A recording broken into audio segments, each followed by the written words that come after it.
حبيبي يا شفيع يا شفيع يا حبيبي يا شفيع يا شفيع صلى الله صلى الله.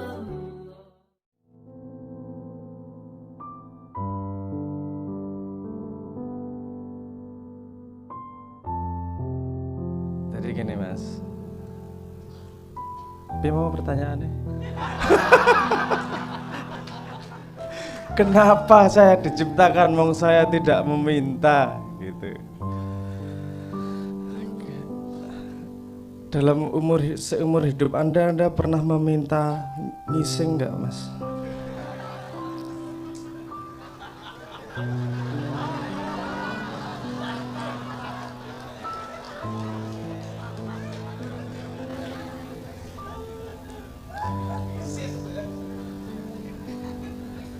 Tuhan, saya pengen ngising besok jam 8:15. Semoga tidak mencret, keluarannya bulat-bulat dan kelihatan sehat. Genjernya tidak keluar sebagai genjer jijik. Banyak hal yang kita lakukan yang tidak kita minta.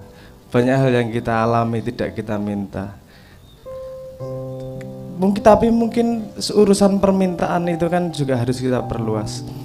Mungkin kesadaran Anda tidak meminta, tapi keseimbangan tubuh Anda meminta Anda untuk ngising. Jadi di sini kan urusannya Anda tahu meminta atau tidak. Seperti kita ketahui bersama, lahir itu pasti ditutupi sama hijab. Jadi banyak informasi yang tertutup sebelum kita lahir. Anda mungkin nggak ingat kalau Anda minta dilahirkan seperti Anda dan nulis kurikulum sendiri. Nanti aku menanyakan kepada diri saya kenapa saya diciptakan. Nah, jadi kalau konsepnya seperti itu, bahwa Anda ada perjanjian sebelum lahir dan ada alasan dan kurikulum kenapa harus lahir sekarang, itu yang bisa jawab yo Anda sendiri. Kenal lo karo jabang bayimu, kenal lo sama sejatinya dirimu untuk menemukan kenapa kau dilahirkan. Mungkin ada indikasi-indikasi hidup, mungkin ada indikasi-indikasi hidup. Misalnya Anda kok dari kecil aku kena masalah hutang terus ya. Dari kecil kenapa saya jadi pemarah terus ya. Mungkin itu indikasi bahwa PR Anda dalam hidup yang ini adalah untuk mengatasi masalah kemarahan dalam diri Anda. Jadi kalau kita mau melihat agak lebar mundur ke belakang sedikit, akan terlihat tren dalam hidup apa yang terjadi. Mungkin kita bisa membaca di situ kenapa kita dilahirkan, kenapa kita hidup. Kalau kita melihatnya pada rentang hidup, maksudnya rentang hidup adalah ketika dari kita dilahirkan sampai kita mati, mungkin kita akan susah melihat kenapa kita dilahirkan. Coba sekali-sekali melihat dari rentang nyawa, dari nyawa diciptakan sampai nyawa nanti kembali kepada Tuhan. Di situ akan mungkin ada informasi-informasi yang bisa membantu menjawab kenapa Anda dilahirkan. Bisa jadi Anda dilahirkan untuk memberi cobaan kepada orang tua Anda juga bisa. Siapa tahu.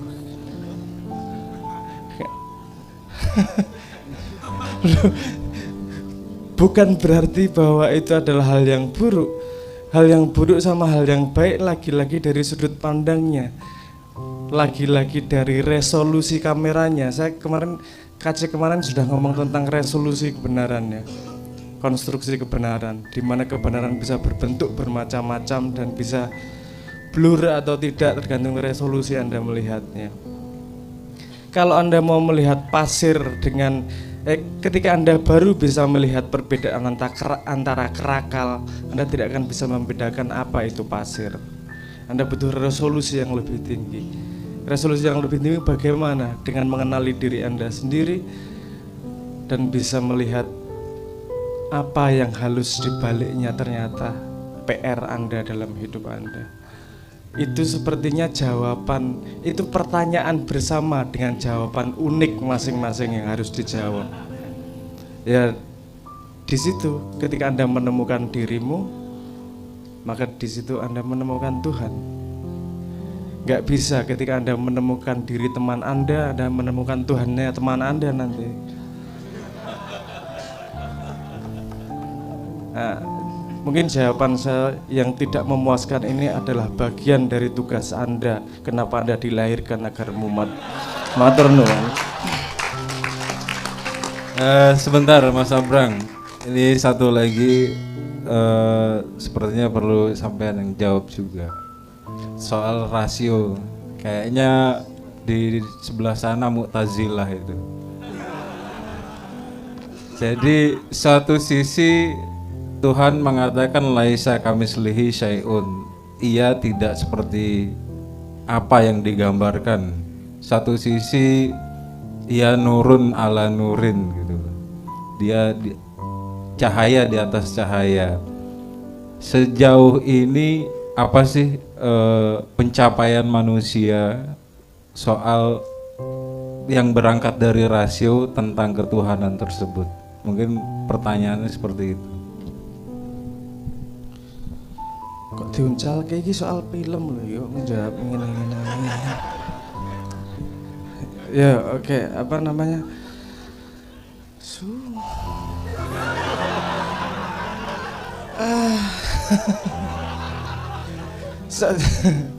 Saya dulu kuliahnya fisika Mas, bukan filsafat.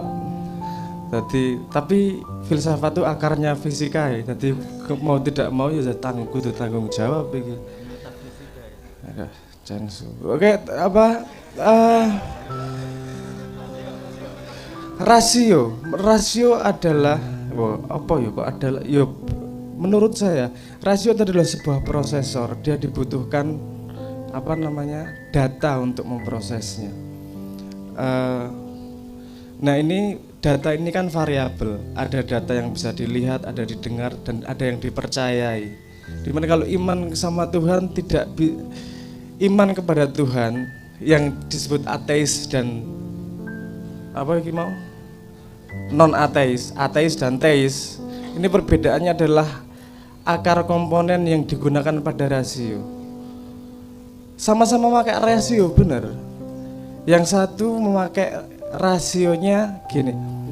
Kalau menurut saya yang tidak percaya sama Tuhan, dia tidak bisa menemukan rasio adanya Tuhan dari bahan-bahan yang dia percayai sebagai benar. Tidak bisa dilihat, tidak bisa didengar. Informasi agama tidak dia bisa masukkan sebagai komponen, sehingga dia tidak bisa mempercayai Tuhan.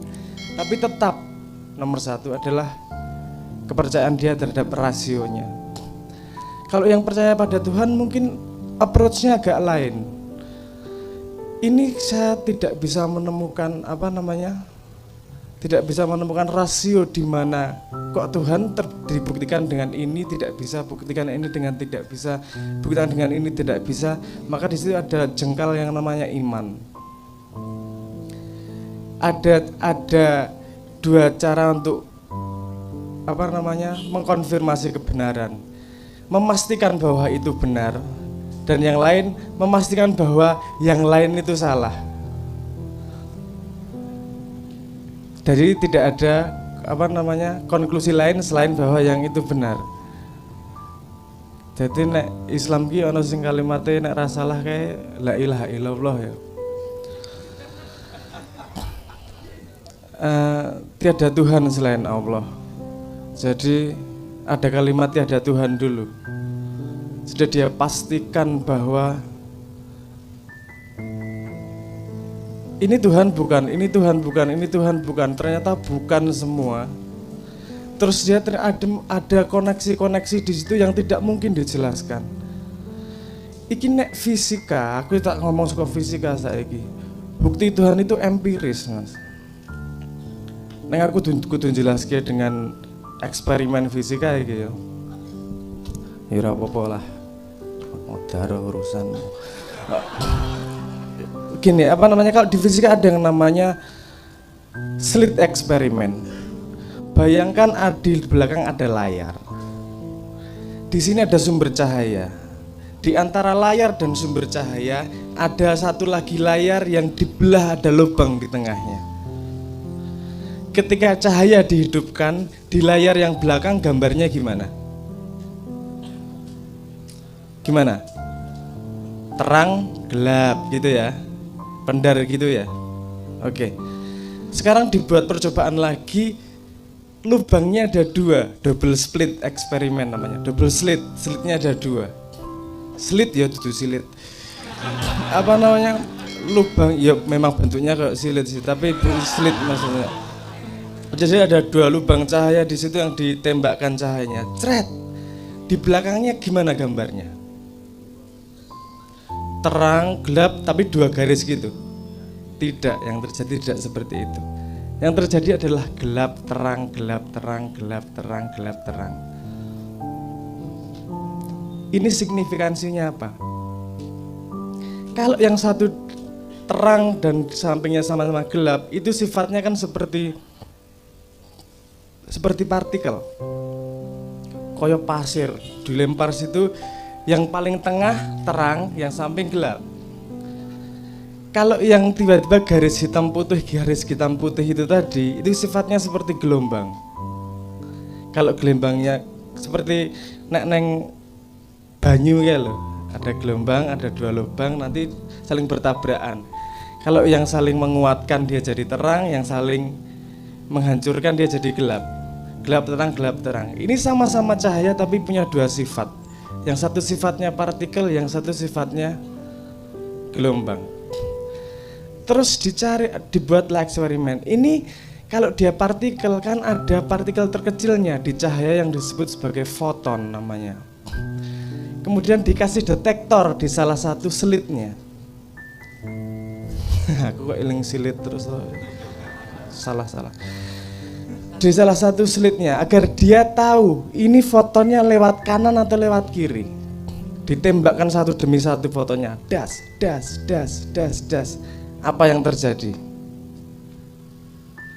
Yang terjadi dalam dua garis itu adalah seperti terjadi dalam satu garis. Terang, semakin gelap. Ditembakkan satu demi satu. Kalau nggak ada detektornya ini tadi, tetap dia bersifat gelombang. Ini signifikansinya apa? Perbedaan antara eksperimen A dan eksperimen B yang ada detektor A dan tidaknya, itu bedanya hanyalah kita tahu informasi cahayanya lewat mana. Jadi potensi yang namanya gelombang, dia memanifestasi menjadi benda ketika kita tahu informasi. Bedanya cuma itu, informasi. Berarti ada orang yang mengamati, menyerap informasi.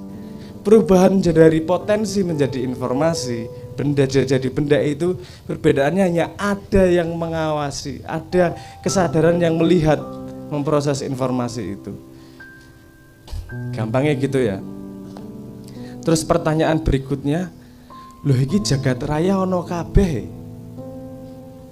Ini bukan gelombang ini partikel-partikel yang sudah memanifestasi ini. Ini jadi proton, jadi neutron, jadi bintang, jadi apa, ini udah jadi semua ini. Terus yang mengamati siapa? Pertanyaannya seperti itu. Terus yang mengamati jagat raya ki njuk sapa?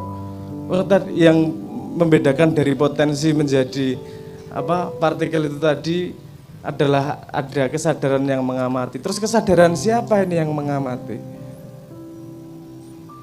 Tidak punya jawabannya mereka. Menemukan jawabannya di agama. Ojo ki sing disebut Tuhan kae yo. Tapi karena gengsi yang ngomongnya kesadaran kosmos atau kesadaran yang lebih besar misalnya seperti itu. Tapi kalau Anda lihat mungkin sekitar tahun 1930-40-an itu ketika eksperimen itu populer, banyak yang jadi pendeta, banyak yang ke agama dan segala macam. Karena mereka sadar bahwa ada komponen-komponen yang ternyata sains ini masih mudah juga untuk mencoba memahami alam. Ada mungkin agama yang sudah punya jawabannya walaupun belum kita tahu sebabnya. Menurut saya bedanya ateis sama teisme adalah rentang iman di situ. Kita percaya sama Tuhan, percaya sama itu, urusannya kan ya urusan percaya. Percaya dulu, kita mencari buktinya kemudian. Bukan mencari buktinya sehingga percaya. Wong kita membuktikan ini hari Jumat aja nggak bisa kok. Apa buktinya hari Jumat? Jumatan, gue Jumatan gara-gara apa? Gara-gara Jumatan bolak-balik gue wong kentir gue orang. Enggak, Jumat kan karena persetujuan. Urusannya persetujuan bersama bahwa ini adalah Jumat. Anda lupa dulu ada 10 hari yang hilang dimajukan. Jumat sebenarnya nggak jadi Jumat, udah dimasukin Juli sama Agustus. Apa bener-bener Jumat? Ini kan urusan persetujuan. Kita membuktikan ini hari Jumat sebenarnya Jumat menurut Allah Subhanahu wa Ta'ala aja nggak bisa. Jangan, itu ya iman juga sebenarnya. Iman yang tidak diamini mungkin. Tapi itu persetujuan bersama. Nah menurut saya rasio itu sangat perlu. Karena saya langsung nyambung ke tema ini. Karena kesempatan terbuka. Rasio itu sangat perlu karena begini. Kalau setahu saya membaca Quran, membaca alam, mencari kebenaran itu kan butuh, katanya membaca Quran harus suci. Suci kuwi piye? Wudu. Ngono ya. Itu suci wadak. Kan harus suci pikir juga. Jangan lupa, nggak hanya suci wadak, perlu juga suci pikir. Sekarang kita tarik dari informasi yang ada tentang suci wadak. Suci wadak itu piye carane? Wudu dengan kategori airnya ada nggak? Ada air mutlak, ada air musamas, mustakmal, mutanajis, gitu ya. Air mutlak adalah air yang bersih, benar-benar bersih. Kalau air musamas adalah air yang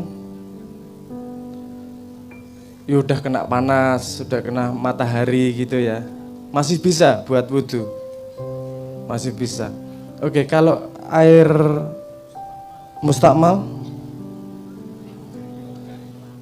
air yang sudah dipakai, bisa dipakai wudu atau enggak? Enggak bisa ya. Kalau air mutanajis, air yang sudah mengandung najis. Oke, kalau dalam pikiran, bersuci pikiran, kan kita butuh rasio untuk menentukan mana wudunya pikiran dengan air yang mana. Kalau dalam pikiran yang disebut sebagai air mutlak itu yang seperti apa? Ini nyambung kepada dulu-dulu Cak Nun pernah ngomong bahwa ilmu paling murni itu ya disiplin matematika. Karena menurut saya air mutlak adalah matematika di situ. Disiplin rasio, bahasa alam semesta, bahasa rasio, bahasa kemurnian. Karena kenapa dia murni? Karena kita tidak terlibat di dalamnya. 4 tambah 4 Anda pendukung Jokowi atau pembenci Jokowi sama dengan 8, nggak ada bedanya. Kita tidak terlibat sama sekali di situ. Matematika adalah matematika, dia berdiri sendiri. Bagaimana kita mengikuti fakta tanpa kita ikut terlibat di dalamnya. Yang paling suci di situ. Yang kedua adalah air musamas, air yang sudah berhubungan dengan dengan alam ya, matahari dan seterusnya. Itu kalau di ilmu saya nyebutnya ilmu fisika. Ilmu fisika karena fisika itu belajar tentang alam. Pendapat dia tentang kejadian di alam tidak penting. Kalau kelapa jatuh ya kelapa jatuh, kecepatan segitu. Bahwa presisinya tidak kita bisa jangkau dengan 100%, itu memang karena kita tidak mampu untuk mencapai situ. Ada kemampuan kita, ada limitasi di situ. Jadi dia masih bisa untuk mencari kebenaran, untuk bisa mencari Tuhan, walaupun ada degradasi sedikit di situ, seperti air musamas. Terus yang ketiga, ini aku rada ngeri ngomongnya. Yang ketiga adalah air muktamal ya. Mustakmal. Air mustakmal, air yang sudah dipakai wudhu. Ini terjemahan saya. Di sini air yang sudah dipakai wudhu adalah orang sudah memakai akalnya, sudah memakai rasionya untuk membersihkan dirinya sendiri. Outputnya berarti adalah tafsir-tafsir Al-Quran. Jadi tafsir-tafsir yang yang ada di kasanah kita ini itu tidak bisa buat berwudu mencari kebenaran. Karena itu sudah dipakai wudu penulisnya. Itu adalah output dari dia berwudu dan mencari kebenaran dalam Qur'annya. Kalau kita melihat sebagai referensi untuk mencari kebenaran nggak masalah, tapi kita tidak bisa 100% menggunakan itu sebagai tempat berwudu, karena itu wudunya orang lain. Yang terakhir adalah air mutanajis. Ini kan bedanya tadi antara air itu tadi, bedanya seberapa besar invest manusia ke dalam informasi itu. Ini air mutanajis nomor 1 seperti yang dikatakan tadi, ya media massa, informasi media massa. Karena di situ tidak ada, di situ manusia sangat-sangat terlibat, ilmu sosial dan media massa terutama kalau yang bisa dilihat. Orang menulis pasti ada motifnya, ada tujuannya, ada kerangkanya. Itu tidak mungkin bisa dijadikan untuk berwudu, untuk mencari kebenaran yang sebenar-benarnya. Dia hanya hin, hanya petunjuk-petunjuk kecil-kecil untuk mencari kebenaran. Nah, jadi rasio amat sangat penting, bukan cara menggunakan rasionya itu sendiri. Rasio digunakan untuk menganalisa guna rasio itu sendiri. Ya, begitulah sedikit banyak. Piye rasiomu wis umup rong iki.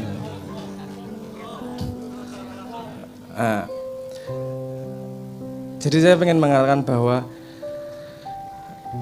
rasio amat sangat penting karena agama diciptakan untuk orang-orang yang berakal, dan akal itu salah satu senjata utamanya itu yang namanya rasio.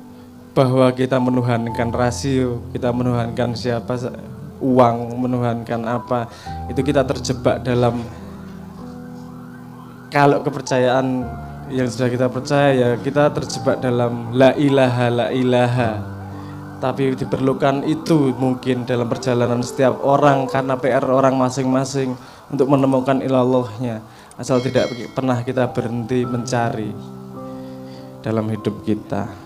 Ngoten dhisik, matur nuwun. Assalamualaikum warahmatullahi wabarakatuh.